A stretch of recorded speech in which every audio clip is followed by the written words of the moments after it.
Bonjour à toutes et bonjour à tous, ravi de vous retrouver pour ce nouveau numéro de Sport Santé Technologie. Elle concerne 10 millions de personnes en France, 300 millions dans le monde. C'est la deuxième cause d'invalidité dans notre pays. L'arthrose sera le grand thème de notre émission d'Or Sport Santé Technologie aujourd'hui. Et pour en parler, j'ai le plaisir de recevoir 4 chercheurs de renommée mondiale sur le sujet. J'ai le plaisir d'accueillir Francis Berenbaum. Bonjour professeur. Bonjour. Merci d'avoir accepté notre invitation. Vous êtes professeur, chef de service de rhumatologie à l'hôpital Saint-Antoine à Paris. Vous êtes également l'auteur du grand livre de l'arthrose. Vous êtes accompagné de François Ranou. Bonjour professeur. Bonjour. Merci d'avoir accepté notre invitation. Vous êtes chef de service de médecine physique et de réadaptation et vous, c'est à l'hôpital Cochin, toujours à Paris. Catherine Levisage nous fait également l'amitié d'être sur ce plateau. Vous êtes basée à Nantes, vous êtes directrice de recherche à l'INSERM, mais vous êtes également directrice adjointe d'un laboratoire RMES et vos recherches portent sur la médecine régénérative appliquée au squelette. Et enfin, Christian Jorgensen, bonjour professeur. Bonsoir. Bonjour. Vous êtes chef du département biothérapie au CHU de Montpellier. Merci à tous les 4 d'avoir accepté l'invitation sur ce plateau. Et comme je le disais, l'arthrose, c'est la grande thématique de notre émission. C'est parti.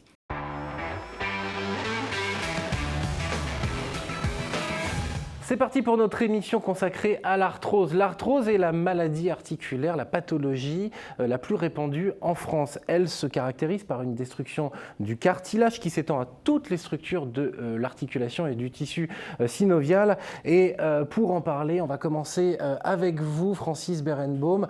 On va commencer par définir ce qu'est l'arthrose. Est-ce qu'on parle d'une arthrose ou est-ce qu'on parle des arthroses ? Alors déjà, l'arthrose, c'est une maladie qui a 2 problèmes. La douleur, donc c'est le premier problème, et le deuxième problème, c'est qu'on perd la fonction de l'articulation qui est touchée. Donc ça, c'est vrai pour toutes les arthroses. Après, pour mieux comprendre la maladie, on essaye un petit peu de voir s'il n'y a pas différentes formes d'arthrose.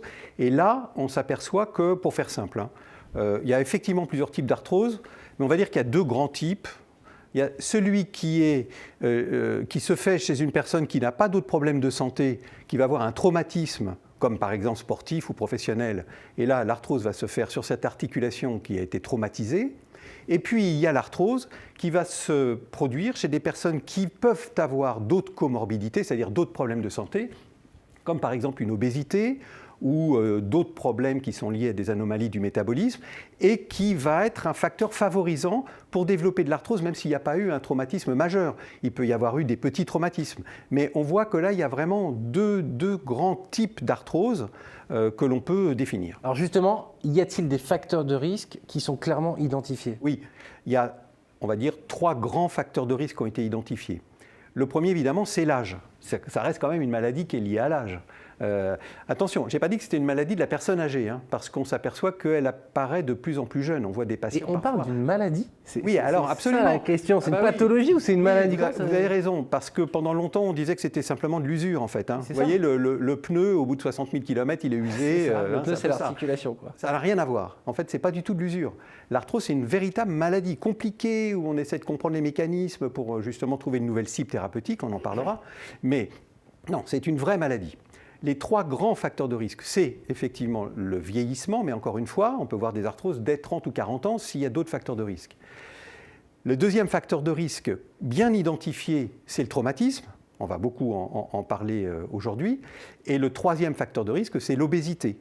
L'obésité comme un facteur de risque qui va avoir un effet mécanique sur l'articulation, mais également peut-être aussi des effets qui sont liés au fait que quand on a de l'obésité, on a plus d'inflammation un peu partout dans le corps et ça peut également être un facteur favorisant. Donc ça, c'est vraiment les 3 grands facteurs de risque. Alors vous le disiez, le traumatisme est un de ces facteurs de risque et c'est un facteur de risque qui arrive souvent chez les sportifs et on va en parler avec vous, François Ranou. Qu'est-ce qu'elle a de particulier, cette arthrose, l'arthrose du sportif spécifiquement ? Alors, l'arthrose du sportif, elle est dans la première catégorie. C'est-à-dire, c'est la plupart du temps, c'est une arthrose post-traumatique. Après un accident. Alors, quand on dit post-traumatique, ce n'est pas obligatoirement un accident. Bien évidemment, ça peut être la rupture du ligament croisé, voilà. Mais ça peut être aussi une hypersollicitation chronique. Je pense par exemple à l'arthrose de hanche des skateurs, donc de ceux qui font du ski nordique. Il y a des suivis comme ça dans les pays nordiques. Ils font une coxarthrose postérieure. C'est pas qu'ils sont, c'est micro-traumatique. Coxarthrose, c'est la hanche. C'est la hanche. Et puis ça peut être macro-traumatique, c'est la rupture du ligament croisé dans le genou. C'est le meilleur exemple. D'ailleurs, c'est tellement le meilleur exemple que c'est un modèle animal. Chez la souris, si vous voulez induire, ou chez le lapin, cette maladie, vous lui sectionnez les ligaments croisés, par exemple, et les ligaments latéraux, et vous induisez une arthrose. Donc cette arthrose, on la voit donc, chez le sportif, due soit à un macrotraumatisme, soit à une succession de microtraumatismes répétés. Ensuite, la grande caractéristique de cette arthrose, c'est que c'est l'âge. C'est que malheureusement, elle n'est pas liée à l'âge, c'est-à-dire qu'elle arrive beaucoup plus tôt. Beaucoup plus tôt. Donc l'évolution, comment elle se passe par rapport à quelqu'un qui n'a pas eu de traumatisme? Est-ce qu'elle se passe différemment chez quelqu'un, par exemple, qui souffre d'obésité? Chez le sportif, l'évolution, c'est surtout qu'elle va arriver plus tôt et elle va souvent s'aggraver plus vite que dans la population classique. Pourquoi? Parce qu'ils sont plus jeunes. Plus on est jeune, plus on a besoin de solliciter son articulation, même si elle est malade. Et on le sait, en sursollicitant une articulation malade, la maladie va évoluer plus vite. Et puis, il y a une chose qu'il ne faut pas oublier aussi, c'est que ça commence chez des sportifs qui sont encore en activité professionnelle et qu'il y a, vous le savez comme moi, des contraintes, il y a des contraintes financières notamment, qui font que, bien évidemment, le patient, il ne va pas arrêter sa carrière footballistique ou tennistique parce que... Vous voyez beaucoup de sportifs de haut niveau qui, déjà à 25 ans, ont de l'arthrose et sont obligés de continuer jusqu'à 35. Je vois beaucoup de sportifs de haut niveau. L'arthrose, celle que l'on voit chez les jeunes, c'est l'arthrose rachidienne. Elle apparaît... Le rachis, c'est la colonne vertébrale. 22, 23, 24, 25 ans. Et ensuite, c'est plutôt la hanche. Là, c'est un peu plus tard. C'est plutôt entre 30 et 40. Hanche et genou. Et le rachis cervical, c'est particulier. C'est plus chez les rugbyman. Mais ça, c'est une catégorie à part encore. Ok, alors on a tenté de définir ce qu'étaient donc les arthroses. On va maintenant parler des traitements qui sont dispensés actuellement.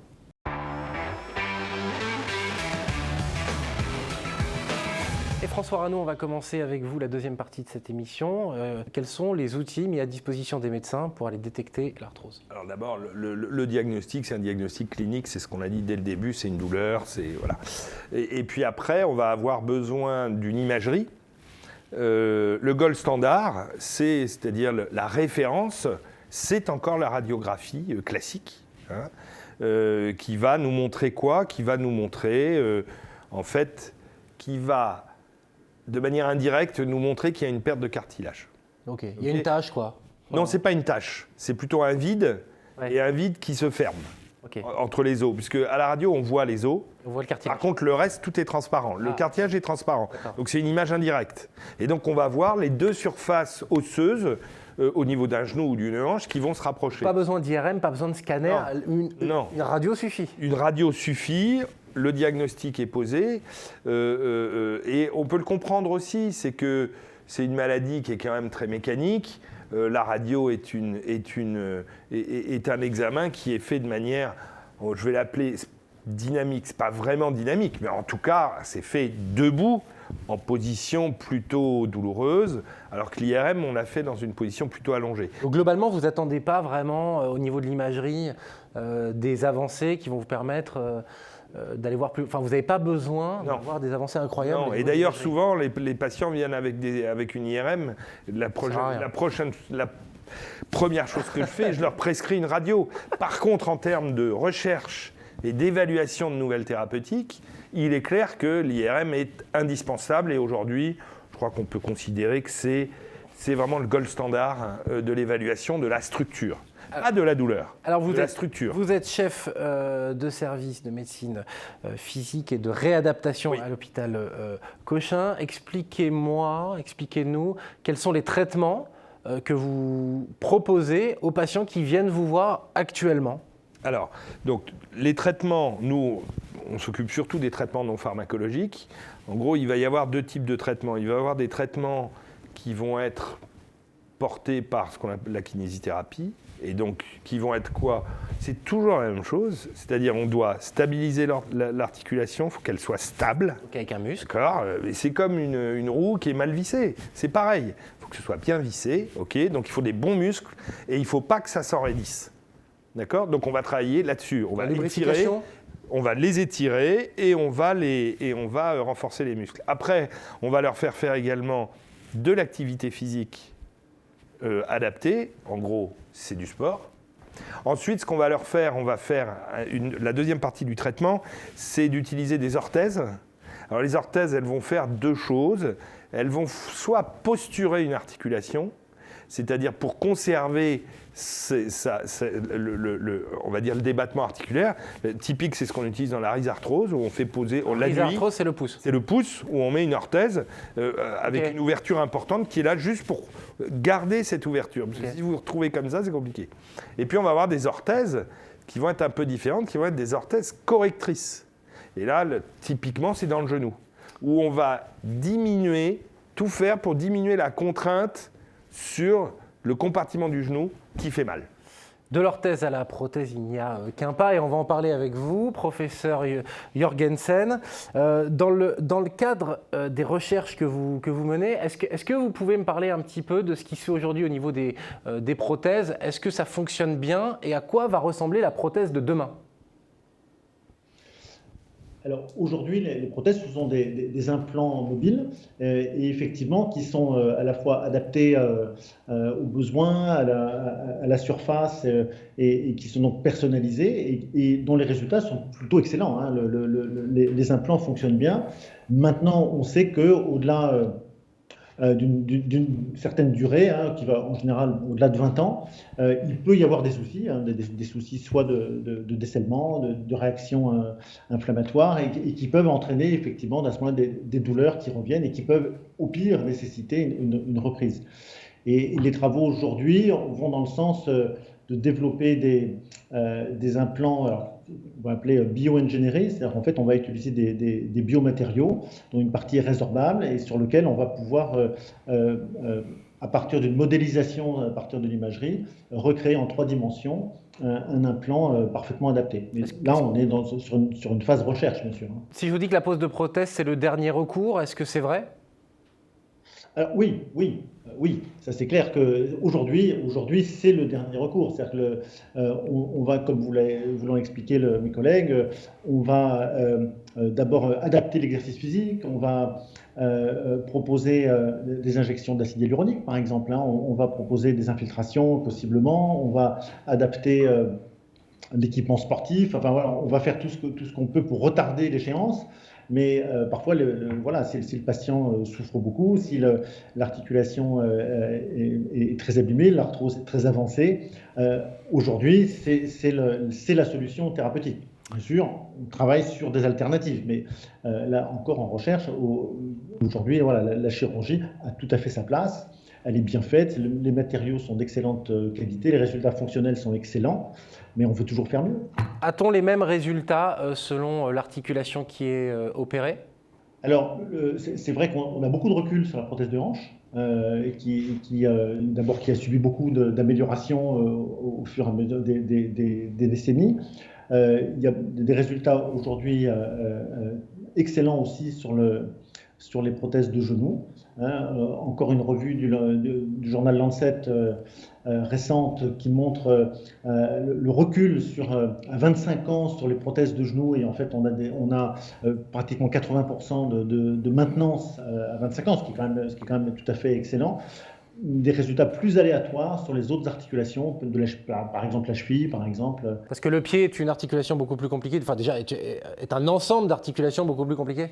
Tout à fait. Et puis, il faut aussi que ceux qui nous écoutent comprennent il y a une contrainte mécanique forte sur une surface qui est très limitée, puisque là, vous avez la moitié du corps qui va se retrouver, du poids du corps qui va se retrouver sur une prothèse qui fait quelques centimètres carrés. Donc, on voit bien les contraintes biomécaniques importantes. Kinésithérapie, orthèse, prothèse, voici les traitements donc, qui sont dispensés actuellement. Nous allons parler maintenant des traitements qui seront dispensés demain.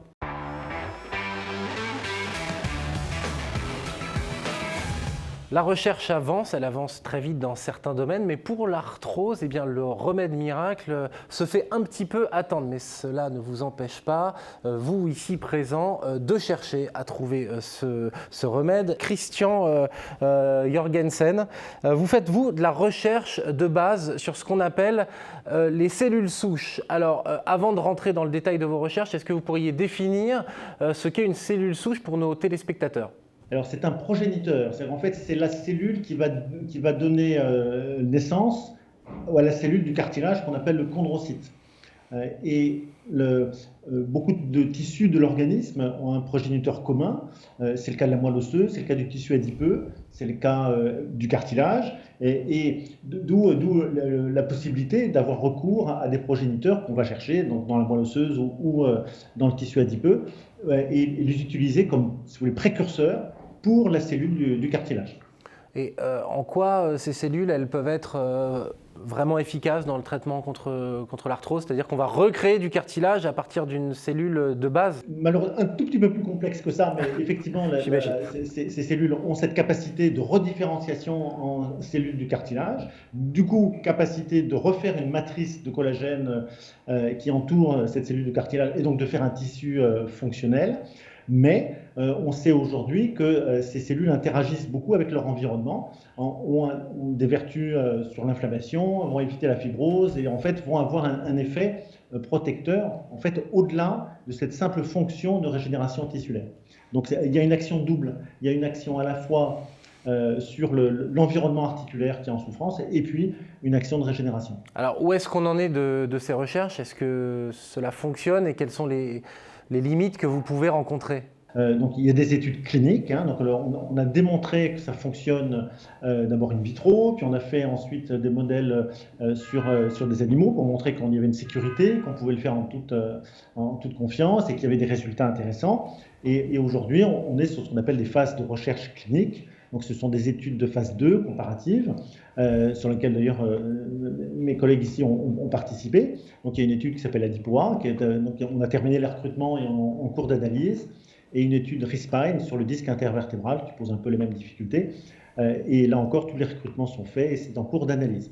D'accord, donc si j'ai bien compris, vous injectez des cellules souches directement dans l'articulation, mais il y a quand même un problème, c'est que ces cellules souches, elles ne restent pas forcément dans l'articulation, il faut quand même les circonscrire, c'est bien ça? Vous avez tout à fait raison. Donc, le modèle simple, c'est l'injection effectivement locale, en espérant qu'elles vont retrouver leur chemin.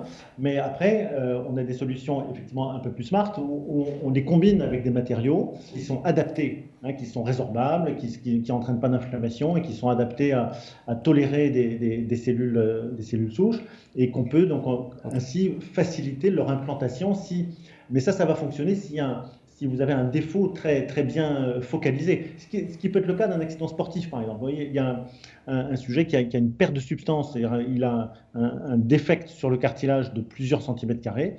Donc là, on peut imaginer effectivement de combler avec un hydrogel qui contient les cellules et qui vont permettre la régénération. Et justement, c'est votre travail, Catherine Levisage, de venir combler avec ce petit hydrogel et de circonscrire ces cellules afin qu'elles ne partent pas dans tous les sens, si j'ai bien compris. Et vous travaillez sur une thérapie qui s'appelle la thérapie galénique. Est-ce que vous pouvez nous expliquer ce que c'est ? Tout à fait. Alors la galénique, en fait, c'est vraiment au départ la mise en forme de médicaments, de principes actifs. Et nous, au laboratoire, on a effectivement appliqué cette technologie à principe actif un petit peu différent, ce sont les cellules thérapeutiques, les cellules dont vient de parler Christian Jorgensen. L'idée étant de dire, soit si on veut refabriquer du cartilage, réparer effectivement ce défaut, mais on peut également exploiter les propriétés de ces cellules. Elles ont des propriétés anti-inflammatoires. Or, on sait, on l'a évoqué tout à l'heure, que l'arthrose est effectivement une maladie dégénérative, mais également inflammatoire. Un certain nombre de traitements pharmacologiques consistent à injecter des anti-inflammatoires dans l'articulation. Donc notre hypothèse, elle est vraiment d'essayer de se dire, si on injecte des cellules dans une articulation, que ces cellules sont capables de détecter que localement il y a une inflammation, elles vont être capables d'y répondre en sécrétant elles-mêmes des molécules anti-inflammatoires. On ne parle pas de médecine régénérative où on reconstruit du cartilage. Alors, d'une manière indirecte, c'est-à-dire que si vous diminuez l'inflammation locale, l'activité anti-inflammatoire, c'est une des activités. Les cellules peuvent également sécréter des molécules qui vont jouer sur tout ce qui est activité immunomodulatrice. Et donc, vous allez finalement favoriser le retour à une situation que j'appellerais, entre guillemets, de normale dans l'articulation. Donc, tout cela va favoriser la réparation du cartilage localement. Parce que le cartilage se répare. Parce que je croyais qu'il n'y avait pas de... entre guillemets, que le sang n'arrivait pas jusqu'au cartilage, donc il n'était pas alimenté, et que c'était une espèce de lubrifiant un peu bizarre qu'on gardait toute sa vie, et qui vivait parce qu'on bougeait les genoux et alors, les épaules. Alors tout à fait, il faut l'aider à se réparer, exactement. Donc, comme l'a mentionné Christian Jorgensen, on peut soit utiliser un matériau avec des cellules que l'on va aller implanter ou injecter au niveau même du défaut osseux, ou là où il y a un manque de cartilage. Ou alors, on va pouvoir injecter des cellules dans l'articulation, de manière à ce que ces cellules perdurent dans l'articulation pendant des jours, des semaines, des mois, on peut même penser à des années, et que de cette manière, elles sécrètent des molécules qui vont aider, qui vont participer à la régénération de toute l'articulation. On parle cartilage, mais il faut également bien sûr mentionner les autres composants de l'articulation, par exemple l'os, la synovie. Donc il y a plusieurs tissus à réparer, pas uniquement le cartilage. Donc ce que l'on fait, nous, au laboratoire, c'est ça, c'est d'essayer de développer des matériaux. Alors ce que l'on a développé, ce sont des microbilles dans lesquelles les cellules sont protégées. Alors elles sont protégées quand on les injecte, puisque l'on sait par les études qui ont été réalisées chez l'animal que les cellules souffrent pendant l'injection. Mais surtout, on va les protéger de leur environnement. L'articulation est un environnement qui n'est pas très favorable à la survie de ces cellules. Donc on les met dans ces dans ces microgels, dans ces microparticules, avec l'idée que là, elles vont pouvoir répondre à l'inflammation locale. Donc la question logique, est-ce que ça fonctionne ? Et oui, ça fonctionne. Alors ça fonctionne, bien entendu, on en est pour le moment à l'expérimentation animale. Ah là, vous êtes modèles avant les essais cliniques. Tout à fait. François Ranoux a mentionné tout à l'heure le modèle chez le lapin, où on induit une arthrose traumatique. C'est exactement ce que l'on a testé. Et oui, nous avons des résultats qui sont très prometteurs sur justement la protection du tissu cartilagineux. En injectant ces cellules, on voit que le cartilage ne se dégrade pas autant que chez les animaux qui n'ont pas été injectés par des cellules. Et à quel moment on va passer à des essais sur les humains ? Alors, à peu près, à quelle échéance Alors là, il nous faudra plusieurs années. Tout simplement, pour une raison, il faut qu'on continue des essais chez l'animal pour avoir des études à plus long terme. Pour le moment, on a des études sur quelques mois. Ça n'est évidemment pas suffisant. Et ensuite, on pourra envisager des études cliniques. Francis Berenbaum, vous travaillez sur un médicament, une molécule. Alors, si j'ai bien compris, il n'a pas vocation à reconstruire du cartilage, mais plutôt à limiter l'évolution de la maladie, c'est bien ça ? Alors, en fait, on ne sait pas très bien si également il y aura cet effet-là. En tout cas, pour le moment, on se concentre sur un effet de type traitement de fond de l'arthrose, avec une injection intra-articulaire En fait, c'est un médicament qui est déjà utilisé dans le diabète, par voie en sous-cutanée, ça s'appelle le liraglutide. Et en fait, ce médicament-là, qui est utilisé par de très nombreux diabétiques, on l'a reformulé de telle façon à ce qu'on puisse l'injecter en intra-articulaire parce qu'il a des propriétés anti-inflammatoires, en fait, indépendamment complètement de ses effets antidiabétiques. Donc, on est à un stade où on va commencer les études cliniques normalement le mois prochain ou dans les prochaines semaines, et puis nous verrons bien. Donc, pour le moment, c'est une piste. Il faut creuser, mais on est sûr de rien. En tout cas, absolument. Catherine Levisage, je vous redonne la parole, parce que vous, les projets futuristes, ça vous connaît. Vous allez me parler de disease modeling. De quoi on parle ? Alors, le principe, c'est, on a parlé beaucoup ici d'expérimentation chez l'animal. C'est les dernières minutes. La question qui se pose en France, à l'international, dans de nombreux pays, c'est d'essayer de limiter ce recours à l'expérimentation animale. Et donc, effectivement, de pouvoir tester nos nouvelles thérapies, médicaments, cellules, dans un modèle. Alors un modèle que l'on pourrait fabriquer au laboratoire. Alors pour cela, on a envisagé par exemple des techniques d'impression en 3 dimensions. Alors l'impression en 3 dimensions, elle peut être utilisée pour imprimer une maison, mais elle peut également être utilisée pour imprimer un tissu. Alors j'avoue que mon côté scientifique, effectivement, dit que c'est plus difficile d'imprimer un tissu, en particulier une articulation. Donc ce sont des projets qui ont pour objectif d'aller fabriquer un cartilage, un tissu osseux, une membrane synoviale, avec toutes les cellules qui le composent. Très futuriste. C'est très futuriste. Et puis, il faut effectivement aller imprimer une articulation qui soit une articulation malade pour tester des traitements. Ah bah oui. Voilà. Donc, et on l'a vu, l'arthrose, c'est une maladie complexe. Mais on croit vraiment, effectivement, que ce sont des traitements, des techniques d'avenir pour aller tester toutes ces nouvelles thérapies. Ça, c'est certain. François Ranoux, le mot de la fin, il va être pour vous. Globalement, est-ce qu'il y a quand même un message d'espoir à envoyer aux téléspectateurs qui souffrent d'arthrose? Je le rappelle, ils sont environ 10 millions en France, ils sont 300 millions dans le monde. Vous les voyez tous les jours. Et vous savez qu'il y a beaucoup d'attentes. Moi, je suis plein d'espoir parce que aujourd'hui, il y a deux choses. C'est la recherche avance. C'est vrai qu'on a eu des déceptions sur un certain nombre de molécules, mais là, il y a des molécules qui arrivent, des molécules qu'on appelle repositionnées, et ça, c'est probablement quelque chose de très, très intéressant. Et puis, il y a d'autres molécules qui ont des activités spécifiques anti-inflammatoires ou avec des véhicules. Je crois que ça aussi, on a mis il n'y a pas que la molécule qui compte, il y a aussi le véhicule. Donc ça, c'est la première chose. Et il y a des choses, et je le dis, c'est une maladie très française, l'arthrose. C'est-à-dire, intellectuellement, c'est une maladie française. Ah! Vous voyez, la Société mondiale de l'arthrose, elle a été montée par des Français. Aujourd'hui, elle est américaine, mais elle a été montée par des Français. Donc ça, deuxième chose, c'est les traitements non pharmacologiques. C'est des choses, c'est pas dans notre culture. C'est peu dans notre culture. Nous, il faut le beaucoup bistouri, moins. Alors, non, il y a deux choses. Nous, il faut soit le bistouri, soit non, les Romains, qu'est-ce qu'ils faisaient? Ils se mettaient sous les palmiers, dans l'eau chaude, et ils attendaient. Alors, voilà, faut bouger. c'est ça.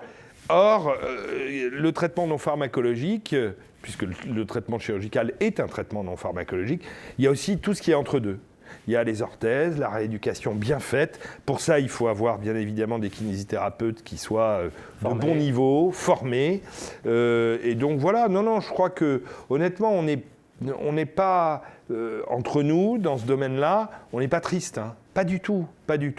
Il y a une communauté mondiale qui est importante et une communauté française. Et en plus, la communauté française, elle est très vaste. C'est-à-dire qu'elle va dans tous les domaines de l'arthrose, du sport, d'adapter les sportifs arthrosiques jusqu'à du véhicule et de la galénique. 26 minutes, c'est à la fois long et c'est à la fois court. C'est déjà la fin de cette émission. Merci en tout cas à tous les quatre d'avoir accepté notre invitation.